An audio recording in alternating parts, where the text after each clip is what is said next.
El terremoto en Chile, del escritor alemán Heinrich von Kleist, cuento publicado en 1807.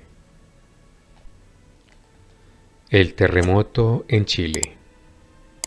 En Santiago, la más importante ciudad del Reino de Chile, justamente cuando se producía el gran terremoto del año 1647, en el que tantos seres perecieron, estaba atado a una pilastra de la prisión el español Jerónimo Orguera, acusado de un hecho criminal, a punto de ser ejecutado. Don Enrique Asterón, uno de los nobles más acaudalados de la ciudad, le había echado de su casa hacía poco más de un año, donde se desempeñaba como maestro, cuando descubrió sus relaciones con su única hija, doña Josefa. Como después de haber amonestado a su hija con severidad, el noble anciano descubriese una oculta cita que se habían dado, gracias al celo de su orgulloso hijo, con este motivo decidió confiar a la joven al monasterio carmelita de Nuestra Señora del Monte. Gracias a una feliz casualidad, Jerónimo había podido reanudar sus relaciones con ella, de manera que, en una tranquila noche, sirviendo de escena el jardín del cementerio, alcanzaron su total felicidad. En la fiesta del Corpus, cuando partía la procesión de las monjas, tras de las cuales iban siempre las novicias, acaeció que justo entonces, cuando sonaban las campanas, le sorprendieron a la desdichada Josefa los dolores del parto, derrumbándose sobre los escalones de la catedral. Este hecho provocó un escándalo extraordinario. Llevóse a la pobre pecadora, sin prestar atención a su estado, a la prisión, y apenas hubo dado a luz, por orden del arzobispo, se le instruyó proceso. En la ciudad se comentó con gran saña este escándalo, y las lenguas se dieron a tan agrias murmuraciones sobre el monasterio donde había sucedido todo, que ni los ruegos de la familia Asterón, ni el deseo de la misma abadesa, que se había encariñado con la joven a causa de su conducta intachable, pudieron atenuar el rigor con el que le amenazaba la ley eclesiástica.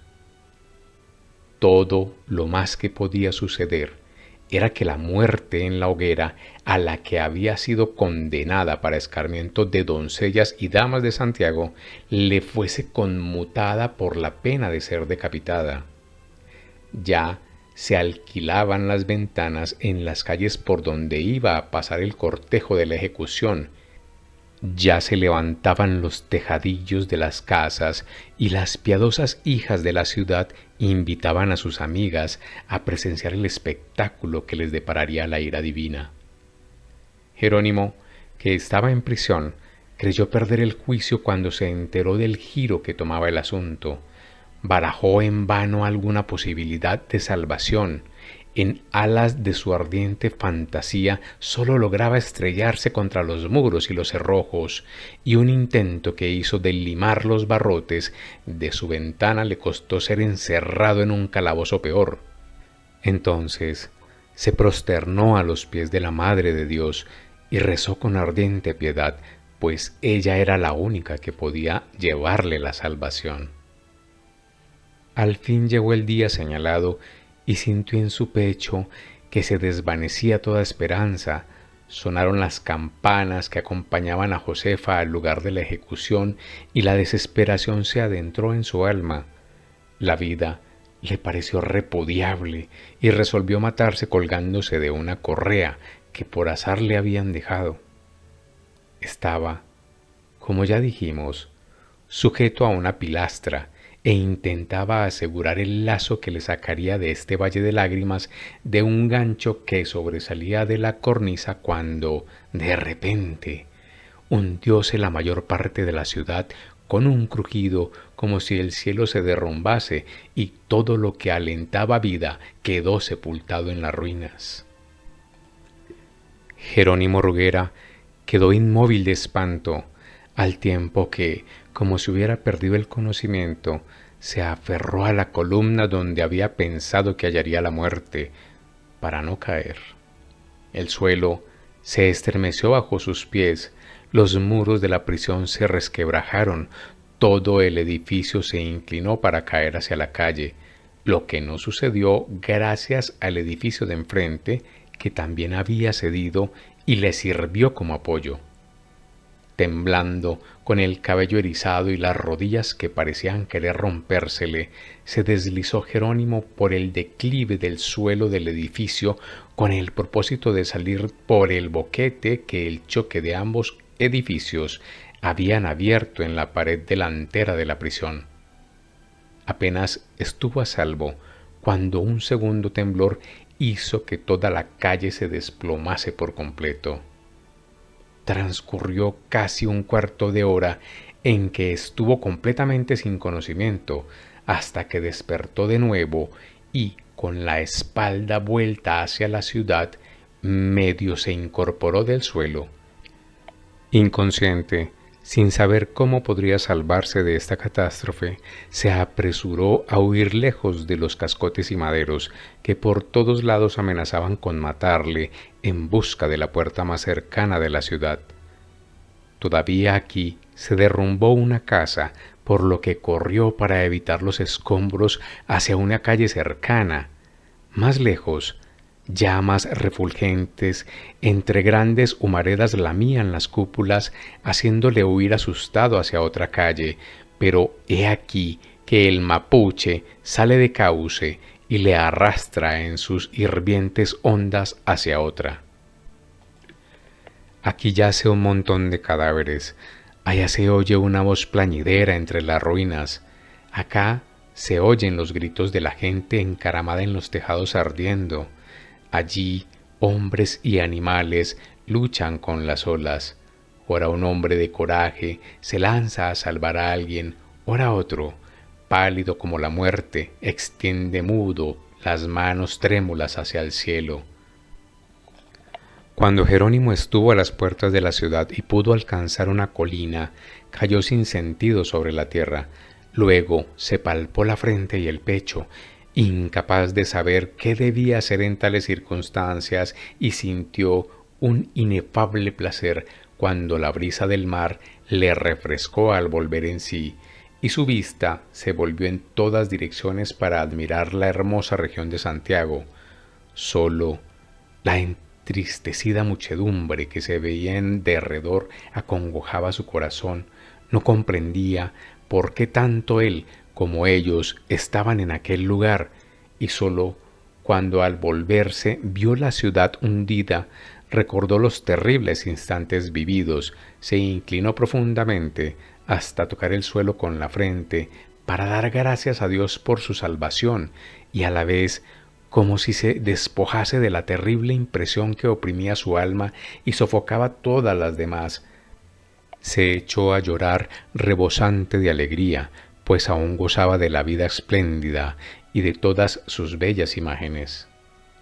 Como viese en su mano un anillo, recordó de pronto a Josefa, a la prisión, a las campanas que habían oído y el instante en que todo se había desplomado. Su pecho volvió a llenarse de congoja y se arrepintió de su alegre oración y le pareció terrible el ser que reinaba desde el firmamento. Se confundió con el pueblo, que se preocupaba por salvar el resto de sus propiedades, y fue a la puerta, y con gran temor se atrevió a preguntar si habían ejecutado a la hija de Asterón, pero nadie supo responderle. Una mujer que cargaba una gran cantidad de utensilios hasta el punto de llevar doblada la cerviz casi hasta tocar la tierra, y dos niños pendiendo del pecho, le dijo al pasar, como si ella misma le hubiera visto, que la habían decapitado.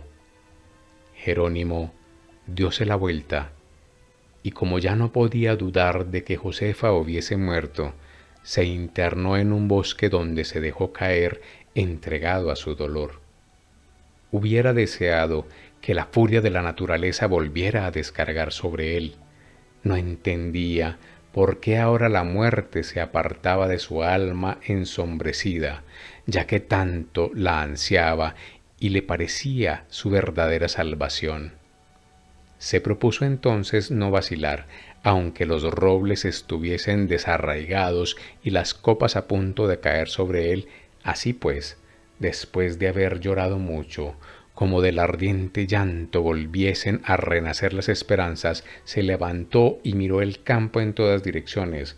Luego recorrió todas las cimas de las montañas donde la gente se había agrupado, anduvo por todos los caminos donde rebullía la corriente de la marea, allá donde el viento agitaba una túnica femenina, allí le arrastraban sus vacilantes pies, con todo ninguna cubría a la adorada hija de Asterón. El sol declinaba hacia el ocaso y con él morían sus esperanzas.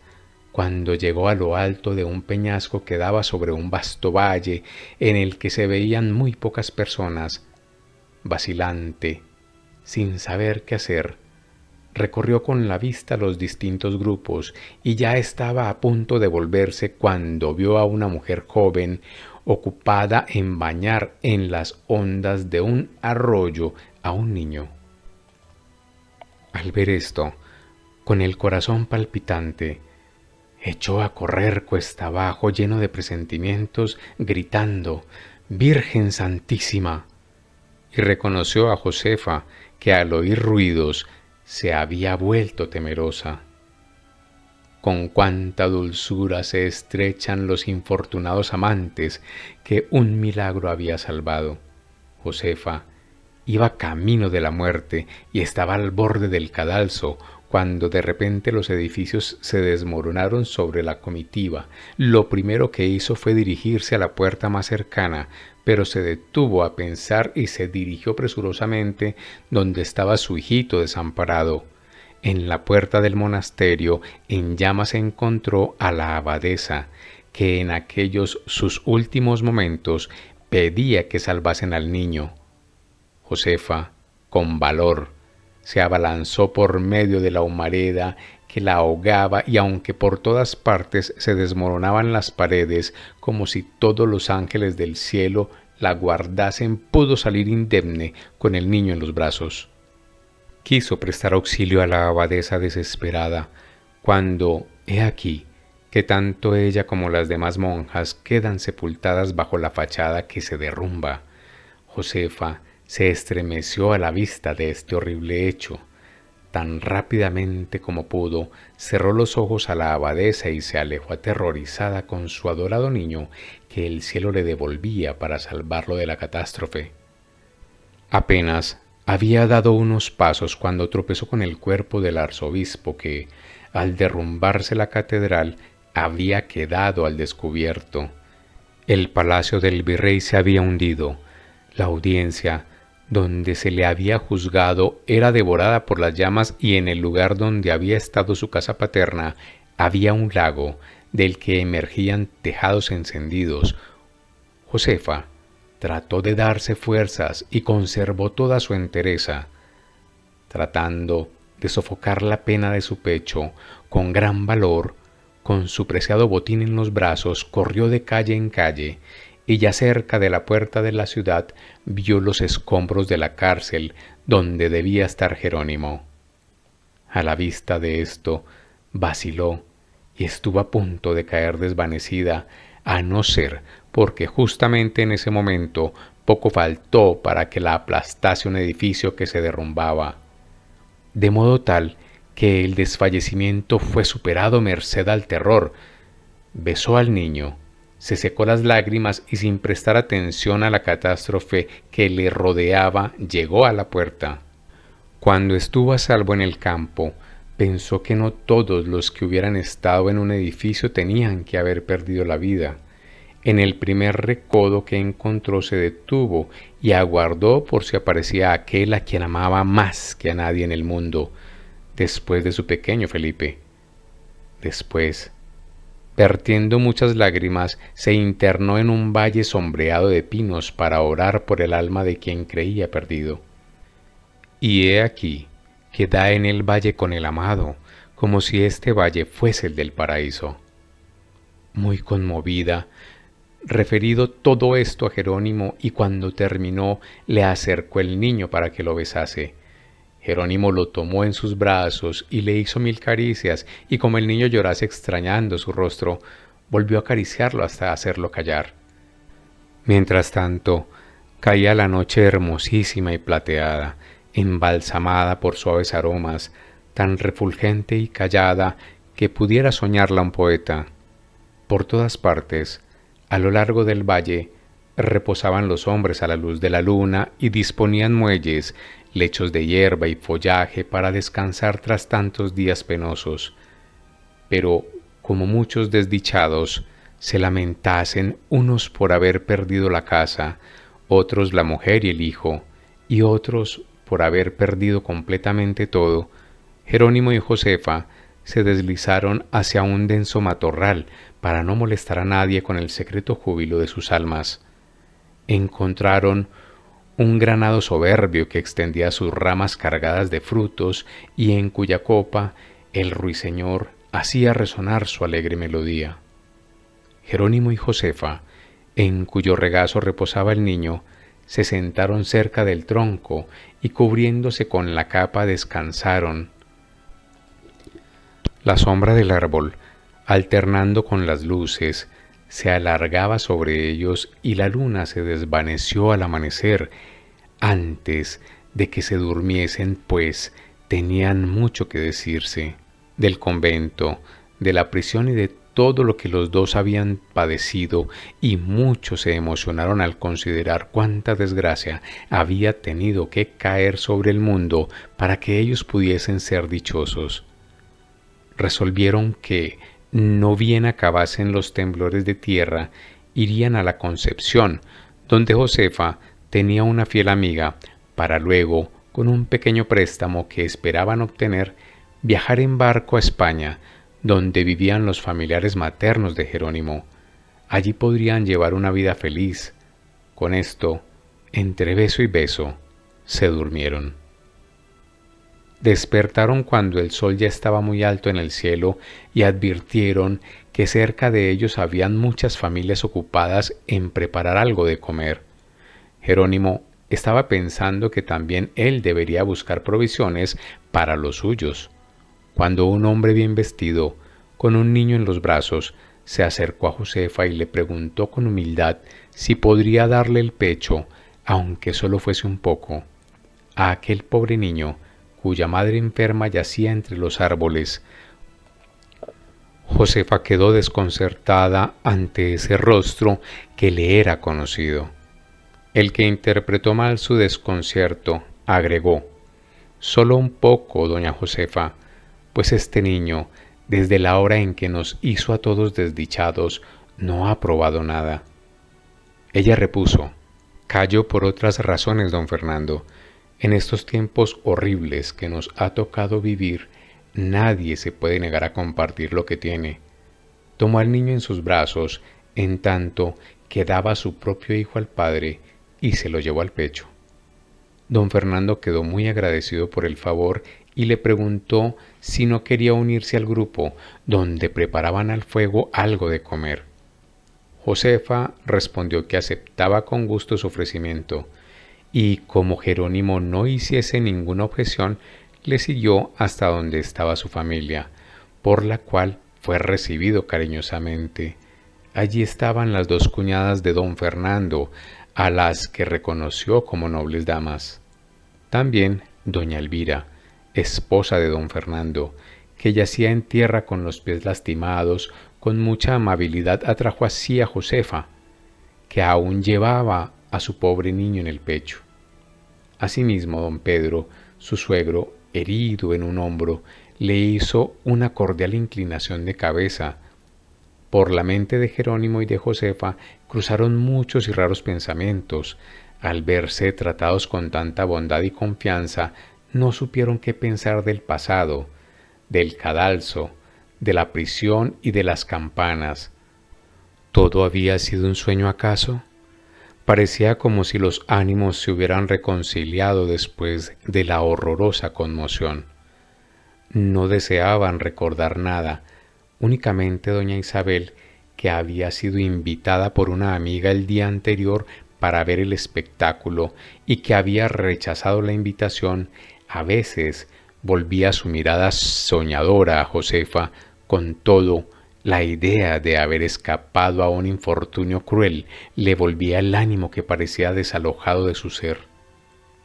Se contaba que en la ciudad, que estaba llena de mujeres, al primer temblor de tierra, todas sucumbieron a la vista de los hombres, como los monjes con el crucifijo en la mano corrían dando gritos de que había llegado el fin del mundo, y como un centinela, a quien por orden del virrey le dijeron que evacuase una iglesia, exclamó que ya no había virrey, y como éste, en aquellos momentos terribles, quiso levantar patíbulos para reprimir el pillaje, y como un infeliz que había escapado de una casa ardiendo, fue atrapado por su dueño y ahorcado. Doña Elvira, cuyas heridas Josefa cuidaba aprovechando un momento en que los relatos tan vivazmente hechos se habían entrecruzado, aprovechó para preguntarle qué le había ocurrido aquel día terrible, a lo que Josefa respondió con ánimo apesadumbrado, contándole lo principal, y sintió gran satisfacción al notar llanto en los ojos de la dama. Doña Elvira le tomó la mano, la oprimió y con un gesto le indicó que callara. Josefa sintió que la embargaba la felicidad.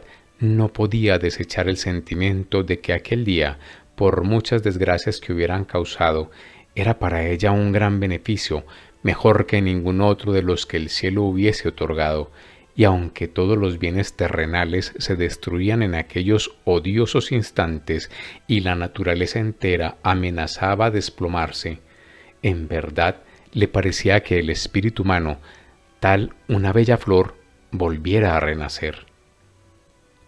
En los campos, hasta donde llegaba la mirada, veíanse hombres de toda condición, príncipes y mendigos, damas y campesinas, funcionarios y jornaleros, monjes y monjas, ayudándose unos a otros y compadeciéndose, comportándose entre sí con alegría quien había salido con vida, como si la desgracia general los hubiera agrupado en una gran familia, en lugar de las intrascendentes conversaciones que son corrientes en los comensales cuando se reúnen en torno a una mesa.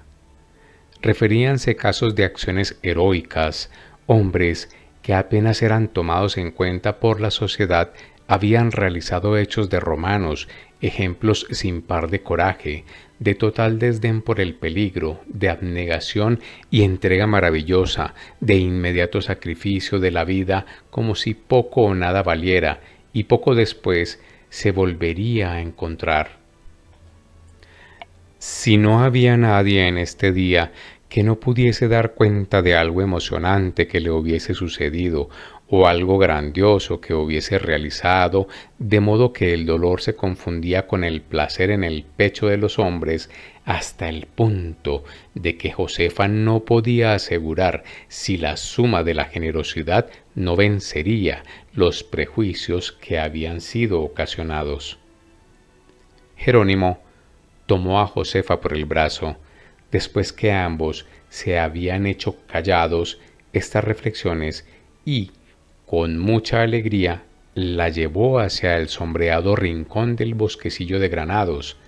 Allí le dijo que, después de considerar el estado de los ánimos y de las circunstancias, desistía del viaje a Europa, que iría a echarse a los pies del virrey en caso de que aún estuviese con vida y que tenía esperanzas. Y aquí le dio un beso, de poder vivir con ella en Chile. Josefa respondió que a ella ya se le habían pasado por la mente las mismas ideas, que no dudaba que su padre, si aún vivía, la perdonaría, pero que en vez de ir a echarse de rodillas, era preferible ir a la Concepción y desde allí pedir clemencia por escrito, de manera que pudiesen estar cerca del puerto y en caso de que todo se resolviese favorablemente, poder regresar con facilidad a Santiago.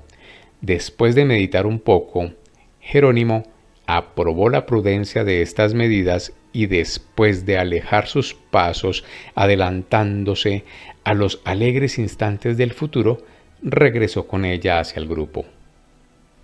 Mientras tanto, la tarde había caído y los exaltados ánimos de quienes habían escapado al terremoto se habían tranquilizado un poco, cuando se divulgó la noticia de que en la iglesia de los dominicos, la única librada del terremoto, iba a celebrarse una misa de acción de gracias que diría el prelado del monasterio para pedir al cielo protección de posibles desgracias.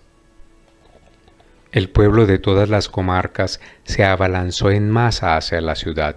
En el grupo de don Fernando, todos se preguntaron si no convendría participar de la solemnidad y unirse a la comitiva. Doña Isabel recordó con timidez la desgracia que había acaecido la víspera en la iglesia y dijo que estos oficios de acción de gracias volverían a repetirse, y que entonces, cuando todo el peligro hubiese quedado atrás, podrían entregarse con mucha más tranquilidad y alegría a estas manifestaciones.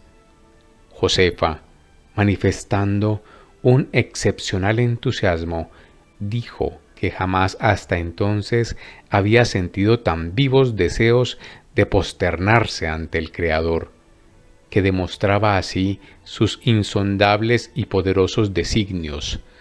Doña Elvira se puso de parte de Josefa con tanta decisión que se resolvió ir a oír misa y se llamó a don Fernando para que encabezase la comitiva, a la que también se incorporó doña Isabel. Como ésta asistiese a los preparativos de la marcha, toda temblorosa y anhelante, al preguntarle qué le ocurría, respondió que no sabía por qué, pero tenía el presentimiento de que algo malo les iba a acontecer. Doña Elvira la tranquilizó y le pidió que se quedara con ella y con su padre enfermo. Josefa dijo: «Doña Isabel, tomad ahora al niño, que como habréis advertido, se encuentra muy a gusto conmigo». «De muy buena gana», respondió doña Isabel, disponiéndose a tomarlo, pero éste, al ver lo que ocurría, empezó a gritar lastimosamente y no accedió, según dijo Josefa, a que lo separasen, por lo que Josefa volvió a besarlo dulcemente. Don Fernando, que estaba muy complacido con su generoso proceder, le ofreció el brazo. Jerónimo, que cargaba en brazos al pequeño Felipe, acompañaba a doña Constanza y tras de estos iban todos los demás componentes del grupo. Apenas habían dado 50 pasos cuando doña Isabel, que entretanto había hablado por lo bajo y con cierta viveza a doña Elvira, gritó: «¡Don Fernando!», y fue presurosa hacia la comitiva con pasos vacilantes. Don Fernando se detuvo y se volvió. Esperó a que llegase sin abandonar a Josefa y, como pareciese que ella le aguardaba a cierta distancia, le preguntó qué quería. Doña Isabel se acercó, aunque al parecer de no muy buena gana, y le susurró unas palabras al oído, de modo que Josefa no pudiese oírlas. Entonces preguntó don Fernando: «¿Qué desgracia puede seguir a esto?». Doña Isabel continuó secreteando a su oído con rostro descompuesto. Don Fernando enrojeció molesto y respondió: «Está bien». Doña Elvira pareció tranquilizarse y continuó dando el brazo a su dama. Cuando llegaron a la iglesia de los dominicos, el órgano resonaba en toda su majestuosa belleza y una gigantesca muchedumbre se agitaba en el interior. La multitud llegaba hasta la puerta principal y salía a la explanada de la iglesia. Subidos por las paredes, tomándose de los marcos de los cuadros, había niños que, con el gorro en la mano, observaban todo con mirada expectante. Las lámparas brillaban, las pilastras en el atardecer proyectaban sus sombras misteriosas, y el gran rosetón de cristal de colores relucía enrojecido sobre el muro del fondo de la iglesia como el sol poniente que lo encendía. Callado ahora el órgano, la muchedumbre permanecía silenciosa, como si se hubieran ahogado las voces en su pecho. Nunca, en ninguna catedral cristiana, se había visto una llama de piedad que subiese hasta el cielo tan alta como aquel día en la Catedral de los Dominicos de Santiago, y en ningún pecho alentaba una fe más viva que en los de Jerónimo y Josefa. La solemnidad comenzó con un sermón que dijo desde el púlpito el monje más antiguo de la comunidad, vestido con el atavío de fiesta. Empezó por dar gracias y alabanzas a Dios y elevando sus trémulos brazos hacia el cielo, agradeció que todavía hubiese seres humanos rescatados de las ruinas de este descomunal derrumbamiento. Con fuerzas para balbucear el nombre de Dios, describió lo que parecía una advertencia del Todopoderoso, agregando que el juicio final no le iría en saga, y como dijese que el terremoto de la víspera era una señal, y mientras decía esto indicaba una brecha en la catedral, toda la asistencia sintió un estremecimiento.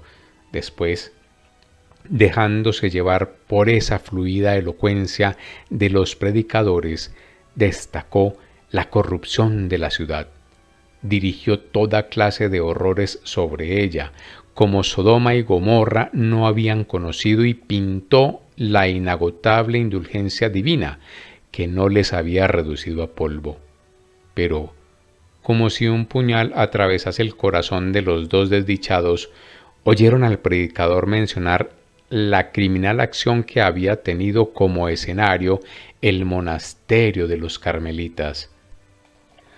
Refutó impía la indulgencia que habían recibido del mundo, y en una de sus rebuscadas imprecaciones encomendó a los príncipes del infierno las almas de los culpables, cuyos nombres pronunció cuidadosamente. Doña Constanza, sacudiendo el brazo de Jerónimo, dijo: «Don Fernando». Este respondió con energía, pero tan quedo que ambos apenas pudieron oír: «Callad, doña Elvira, no pestañeéis siquiera, y simulad que os da un desmayo, con lo que podremos dejar la iglesia». Pero antes de que doña Constanza hubiese podido llevar a cabo estas prudentes medidas para su salvación, una voz interrumpió el sermón al grito de: «Apartaos, gente de Santiago, aquí están los impíos». Como otra voz espantada que promovió en torno suyo un círculo de horror preguntase: «¿Dónde?». «Aquí», respondió un tercero, que dominado por una santa ira, agarró a Josefa por los cabellos de modo tal que hubiera caído al suelo con el hijo de don Fernando de no haber sido porque éste la sostuvo. «Estáis locos», exclamó el joven, y tomó a Josefa por el brazo. «Soy Fernando Ormés, hijo del comandante de la ciudad, a quien todos conocéis». «¿Don Fernando Ormés?», gritó, plantándose ante él un zapatero remendón que había trabajado para Josefa y la conocía por lo menos tanto como a sus diminutos pies. «¿Quién es el padre de esta criatura?», preguntó con desenfado a la hija de Asterón. Don Fernando palideció al oír la pregunta. Tan pronto echó una mirada a Jerónimo como encaró a la multitud por si había alguien que le reconociera. Obligada por la horrible situación, Josefa exclamó: «Este no es mi hijo, maestro Pedrillo». «¿Cómo creéis?». Y mientras miraba con infinita angustia a don Fernando, dijo: «Este joven caballero es don Fernando Ormés, hijo del comandante de la ciudad, al que todos conocéis». El zapatero preguntó: ¿quién de vosotros, señores, conoce a este joven? Y varios de los presentes vociferaron: quien conozca a Jerónimo Ruguera, que se adelante. Sucedió que en ese mismo momento el pequeño Juan, asustado por el túmulo, se desprendió del pecho de Josefa y alargó los brazos hacia don Fernando. Una voz exclamó: «Es el padre», y otra dijo: «Es Jerónimo Ruguera», y una tercera voz agregó: «Aquí están los sacrílegos, lapidadlos, lapidadlos», gritaba toda la cristiandad en el templo de Jesús. Entonces Jerónimo exclamó: «Alto, monstruos, si es a Jerónimo Ruguera a quien buscáis, aquí está. Liberad a ese caballero, que es inocente». La turba, enardecida y desconcertada por las declaraciones de Jerónimo, se detuvo. Varias manos soltaron a don Fernando, y como en el mismo momento se apresurase un marino de alto rango y saliendo de entre la multitud inquiriese: «Don Fernando Ormés, ¿qué os sucede?». Este respondió ya libre, con verdadera sangre fría, propia de un héroe: «Ya lo veis, don Alonso, son estos desaforados. A estas horas estaría perdido de no haber sido por este honrado hombre que, para calmar a la muchedumbre rabiosa, ha simulado ser Jerónimo Ruguera. Hacedme la gracia de guardarles en prisión junto a esta joven dama, para su mayor seguridad, y también a este mequetrefe», dijo, agarrando al maestro Pedrillo, «que es el que ha provocado todo este alboroto». El zapatero gritó: «Don Alonso Honoreja, en conciencia os pregunto, ¿acaso no es esta joven Josefa Asterón?». Como don Alonso, que conocía muy bien a Josefa, demorase en responder y varias voces enardecidas por la ira exclamasen: «Es ella, y matadla». Josefa dio a don Fernando el pequeño Felipe, que Jerónimo tenía en sus brazos, y casi al mismo tiempo al pequeño Juan, que ella llevaba, diciéndole: «Don Fernando, guardad a los niños y dejadnos librados a nuestro destino». Don Fernando tomó a ambos niños y dijo que prefería morir antes que ceder y que les acaeciese algo malo a sus amigos. Después de pedirle la espada al oficial marino, ofreció el brazo a Josefa y dijo a la otra pareja que le siguiesen. De tal manera lograron salir de la iglesia, mientras todos con respeto les hacían sitio suficiente para pasar y creyéndose a salvo. Pero apenas habían salido de entre la muchedumbre que llenaba la plaza, cuando una voz gritó destacándose de entre el rabioso gentío: «Este es Jerónimo Ruguera. Ciudadanos, yo soy su propio padre», mientras descargaba un mazazo sobre doña Constanza, que iba a su lado y que se desplomó sin vida junto a Jerónimo. «Bárbaro», exclamó un desconocido, «esta era doña Constanza Zares. ¿Por qué nos habéis mentido?». Respondió el zapatero: «Buscad a la verdadera y matadla». Don Fernando, al ver el cadáver de doña Constanza, presa de incontenible frenesí, sacó la espada y blandiéndola la descargó sobre el fanático asesino que había causado la atrocidad, el cual se libró del golpe merced a un rápido giro de su cuerpo. Como viese que no podía contener a la multitud que se abalanzaba, Josefa gritó: «Salvaos, don Fernando, y salvad a los niños». Y exclamando: «Matadme, tigres sedientos de sangre», se arrojó sin vacilar sobre ellos para dar fin a la contienda. El maestro Pedrillo la golpeó con la maza, luego, salpicado con su sangre, gritó: «Enviad a ese bastardo al infierno», y lo acometió presa de insaciable ferocidad homicida. Don Fernando, este divino héroe, apoyada su espada en la pared del templo, Sostenía en su mano izquierda a los niños y en su derecha la espada. De un golpe abatió a uno. Un león no se defiende mejor. 7 perros cayeron muertos ante él, incluso el cabecilla de la turba satánica estaba herido.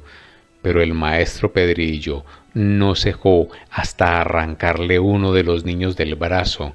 Después de haberle girado en alto, fue a estamparle contra una pilastra que había en un rincón de la iglesia. Con esto se apaciguó y todos se retiraron.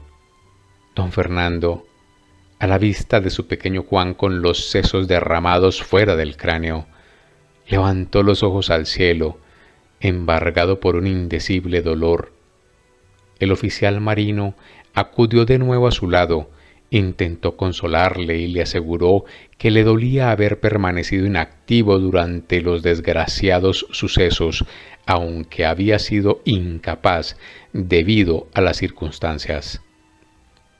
Don Fernando le dijo que no había nada que reprocharle y le rogó que le ayudase a sacar los cadáveres.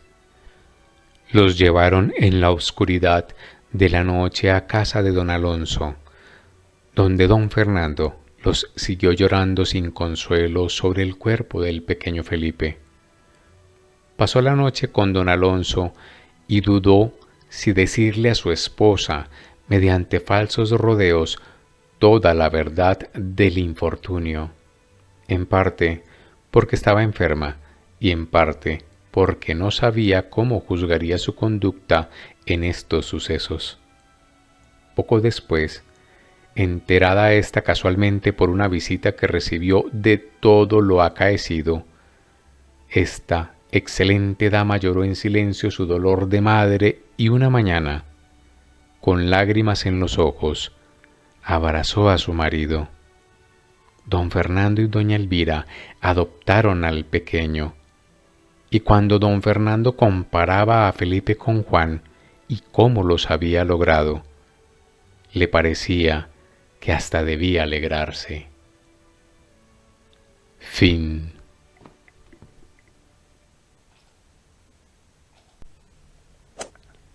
Heinrich von Kleist nació el 18 de octubre de 1777 en Frankfurt del Oder, en el Reino de Prusia.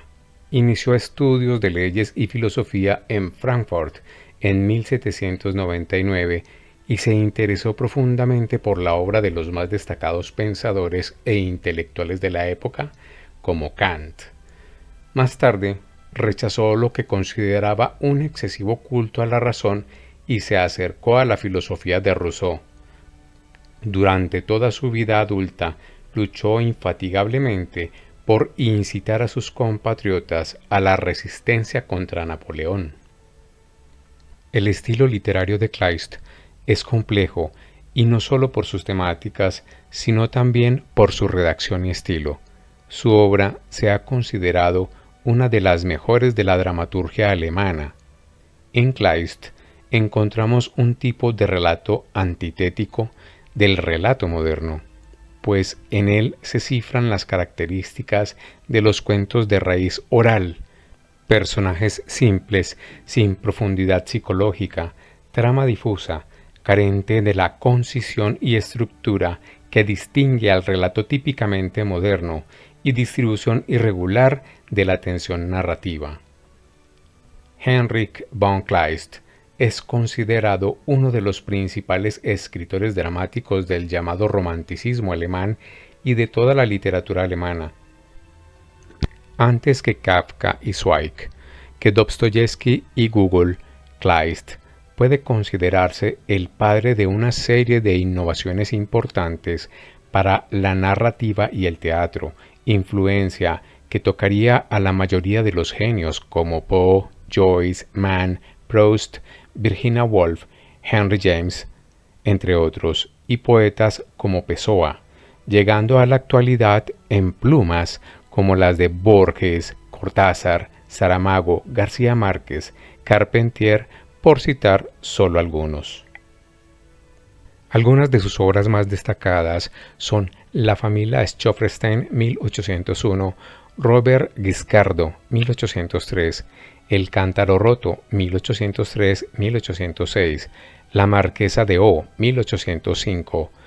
Pentesilea, 1805-1807. Anfitrión, 1806. El terremoto en Chile, 1808. La batalla de Arminio, 1809. Los esponsales de Santo Domingo, 1811. Heinrich von Kleist falleció el 21 de noviembre de 1811 a los 34 años en Kleiner, Wannsee, Berlín, Reino de Prusia. Puso fin a su atormentada vida suicidándose en el lago Wannsee. Gracias por escuchar. Narradores: Marilena Gil y Fernando Gutiérrez. Libromante es un proyecto enfocado en la difusión de obras literarias. Suscríbete y siempre recibirás nuestro contenido. Deja un like y esto nos ayuda a llegar a más personas. Muchas gracias.